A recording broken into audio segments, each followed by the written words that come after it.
சரி, நான் ரொம்ப சிம்பிளாக ஒரு கன்செப்ட் சொல்கிறேன் காரண ஆடியன்ஸுக்கு. இப்போ 2-3 டேஸாக நான் ரொம்ப டிப்ரெஷன் இருக்கு. நானும் சரி, என் ஒய்ஃபும் சரி, அந்த വേലക്കാരിനൊക്കെ ഇട്ടില്ലേ, ഒരു മീഡിയയിലിട്ടു, വേലക്കാരിയുടെ മാമ പൊന്ന വേലക്കാരിനെ ഇട്ടു, ഭയങ്കരമായിട്ട് കറങ്ങി. വേലക്കാരി കൊണ്ട് മോശമായിട്ടുള്ള വാക്ക്, പക്ഷേ എന്നാലും അവർ വീട്ടുകാർ വിളിക്കില്ലേ, അവർ അച്ഛൻ വിളിക്കില്ലേ, എന്തുമാത്രം ഒരു ട്രോമ ഉണ്ടാവും. സ്വന്തം ചേട്ടനും, അതായത് സ്വന്തം ചേട്ടൻ പേര്, കൂടെ ജനിച്ച ചേട്ടൻ പേര് സൂര്യ, വൈഫോടെ സൂര്യ, സ്വന്തം ചേട്ടൻ കൂടെ இருக்கிற ഫോട്ടോ വിട്ടിട്ട് அப்போ ஒரு மாதிரி தகர்ந்து போகவில்லை. ചെറിയ കുട്ടിയാവള്, അത് നിങ്ങൾ മനസ്സിലാക്കണം. ഇത് ഞാൻ ഇപ്പോൾ പറഞ്ഞുകൊണ്ടിരിക്കുമ്പോഴേ എനിക്ക് റീലേ കട്ടായിപ്പോയി. ഞാൻ എന്ത് പറയാൻ വന്നതിനെ മറന്നുപോയി. അപ്പോൾ എന്തുമാത്രം നമ്മൾ ഒരു ട്രോമയിലായിരിക്കും. ഇന്ന് തമിഴ്നാട് പത്രത്തിൽ വന്നിരിക്കുന്നു, തമിഴ്നാടുടെ പത്രത്തിൽ വന്നിരിക്കുന്നു. അപ്പോൾ അവർ ബന്ധുക്കളെല്ലാം എന്ത് വിചാരിക്കും, என்ன വേണോ പേശலாம் இல்லையா.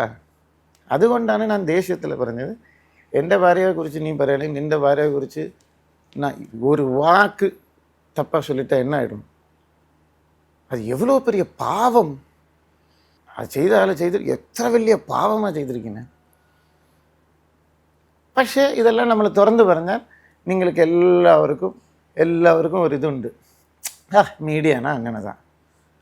நீ மீடியா விட்டுரு, நீ ஃபஸ்ட்டு மனுஷனாரு,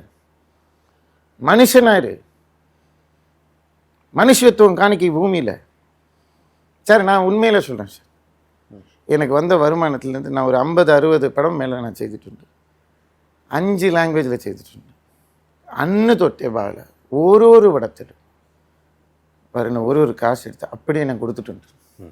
കോവിഡ് സമയത്ത് ഒരു ചില പ്രശ്നങ്ങളുണ്ടായിരുന്നു, എനിക്ക് ഭയങ്കര പ്രശ്നങ്ങളുണ്ടായിരുന്നു. അന്നും എൻ്റെ ഒരു കാറ് ഞാൻ വിറ്റ് ഞാൻ കൊടുത്തിട്ടുണ്ട്. കല്ലൂർ പോയി ചോദിക്കും, കല്ലൂർ அந்த ஏரியாவில் போய் ചോദിക്ക് ഞാൻ എന്തൊക്കെയാണ് ചെയ്തത്. അതെല്ലാം ഞാൻ ഒന്നും എക്സ്പോസ് பண்ணலே. ഞാൻ എത്ര ചെക്ക് കൈമാറിയിട്ടുണ്ട്. എന്നെ സംബന്ധിച്ചോളം ഒരു കൺസെപ്റ്റ് എന്നാ தெரியுமா சார், ദൈവം ഉണ്ടെങ്കിൽ സാത്താൻ ഉണ്ട്. സാത്താനുക്ക് ദൈവത്തെ ഇടിക്കാൻ പറ്റില്ല.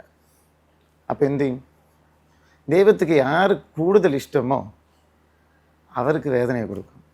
அதை தான் நான் அனுபவிச்சிட்ருக்கேன். எனக்கு நன்னாയിട്ട് അറിയാം, ഞാൻ പ്രാർത്ഥിക്കുന്ന ദൈവത്തിന് എന്നെ നല്ല ഇഷ്ടമുണ്ട്, എന്നെ വിശ്വാസമുണ്ട്. இந்த ഭൂമിയെ വിട്ട് പോകുമ്പോൾ ഞാൻ പറഞ്ഞിരിക്കുന്ന വാക്കുകൾ ഞാൻ പാലിച്ചിട്ടേ പോവുള്ളൂ. അതുകൊണ്ടാണ് ഞാൻ തിരിച്ചു വന്നത്.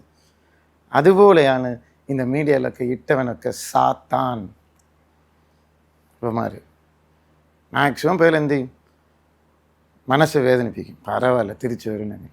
എനിക്ക് തോന്നുന്നു ആ ഫോട്ടോ ഞാനും കണ്ടു, കുറേ മീഡിയാസിൽ ഫോട്ടോ ഇട്ടിരിക്കുന്നു. നിങ്ങളുടെ ആദ്യ കല്യാണത്തിന് നിങ്ങൾ രണ്ടുപേരും നിൽക്കുമ്പോൾ സെൻറ്ററിൽ ഇപ്പോഴത്തെ ഭാര്യ നിൽക്കുന്ന ആ ചെറുപ്രായത്തിൽ നിൽക്കുന്ന ഫോട്ടോയാണ് വരുന്നത്. ഇന്ന് വരെ ആ ഫോട്ടോ പുറത്ത് വരാത്തൊരു ഫോട്ടോയാണ്. ഈ സമയത്ത് നിങ്ങൾ സുഖമായി ജീവിക്കുമ്പോൾ ആ ഫോട്ടോ എടുത്ത് പുറത്തേക്ക് വേറെ ഒരു ഫോട്ടോ കണ്ടായിരുന്നു, അതില്ലാണ്ട് വേറെ ഒരു ഫോട്ടോ മാർഫിങ് ചെയ്ത ഫോട്ടോ ഒക്കെ കണ്ടായിരുന്നു. ഞാൻ അതിലേക്ക് വരാം. അങ്ങനെ ഫോട്ടോ വരുന്നു. അതിനുശേഷം ഞാൻ കുറച്ച് ഫോട്ടോസ് കണ്ടപ്പം ഞാൻ അതിനകത്ത് കമൻറ്റുകൾ വായിച്ചു, ഇത് ബാലയുടെ കൂടെയാണ് ഞങ്ങൾ, ഇത് മോർഫിങ് ചെയ്തിരിക്കുന്നു ഈ ഫോട്ടോ എന്നും കമൻറ്റുകൾ വരുന്നു. ഈ ഫോട്ടോ എങ്ങനെയാണ് പുറത്തേക്ക് പോയത് എന്ന് വലിയ ചോദ്യം സാർ. നാங்கள் ഒരു നാൾ என் ജീവിതത്തിൽ நான் ബാക്കി ജീവിക്കാൻ പോകുന്ന இந்த ജന്മത്തിൽ ഒരു ദിവസം മുഴുവൻ പോയി ഇത് എങ്ങനെ നിങ്ങൾ കണ്ടുപിടിക്കാനായിട്ട്. അൾട്രാ മോഡേൺ കിച്ചൺ ഡിവൈസസ്, ഒരു കിച്ചണിൽ വേണ്ട എല്ലാ ലേറ്റസ്റ്റ് ബ്രാൻഡുകളും ഇവിടെയുണ്ട്. ലോകോത്തര ബ്രാൻഡുകൾ, original products, wide range. MyG future.